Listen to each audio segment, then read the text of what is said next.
గ్రామ పంచాయతీ కార్మికులకు వేతనాలు రాక అవస్థలు పడుతున్నటువంటి గ్రామ పంచాయతీ కార్మికుల సమస్యలు పరిష్కరించాలని పలుమార్లు అధికారుల దృష్టికి తీసుకొచ్చినప్పటికీ కూడా నేటికి జీతాలు లేకుండా దాదాపుగా సిరికొండ మండల కేంద్రంలో అన్ని గ్రామ పంచాయతీలలో 3 నుంచి 4, 4 నుంచి 5, 6, 7 నెలల జీతాలు పెండింగ్లో ఉన్నాయి.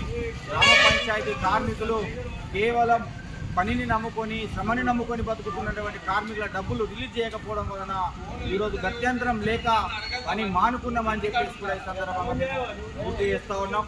అంతేకాదు ఈ విషయం పైన ఎంపీఓ గారికి కంప్లైంట్ చేస్తే ఆయన దురుసుగా మాట్లాడి కార్మికుల పట్ల అనుచిత వ్యాఖ్యలు చేసి కనీసం కార్మికులనే గౌరవం లేకుండా మాట్లాడుతున్నటువంటి సిరికొండ ఎంపీఓ గారి పైన చర్యలు తీసుకోవాలని చెప్పేసి కూడా మేము డిమాండ్ చేస్తూ ఉన్నాం.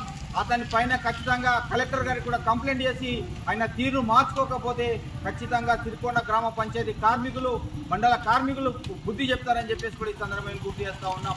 ఒక కార్మికుడు ఆపత్తిలో ఉంటే ఆయనను ఆదుకోవాల్సింది పోయి ఆయనకు సంధానించాల్సింది పోయి కేవలం ఆయనను ఒక దళితుడు అని కూడా చూడకుండా ఆయన దురుసుగా మాట్లాడి ఆయన ఇష్టం వచ్చినట్టుగా మాట్లాడి పై ఆఫీసర్లకు ఎవరు కంప్లైంట్ చేసుకుంటారని చెప్పేసి కూడా మాట్లాడుతూ ఉన్నాడు. ఇది సరైన విధానం కాదు.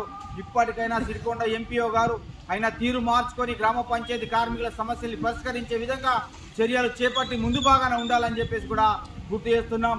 దీనికి నిరసనగా ఒక్కరోజు సమ్మె రేపు మొత్తం మండల వ్యాప్తంగా పనిని స్తంభింపజేసి ఆయనకు వ్యతిరేకంగా రేపు మండల ఆఫీస్ ముందర ధర్నాకు దిగబోతున్నామని చెప్పేసి కూడా సిపిఎంఎల్ మాస్ లైన్గా అట్లాగే ఐఎఫ్యు గ్రామ పంచాయతీ వర్కర్స్ యూనియన్గా మేము హెచ్చరిస్తూ ఉన్నాం.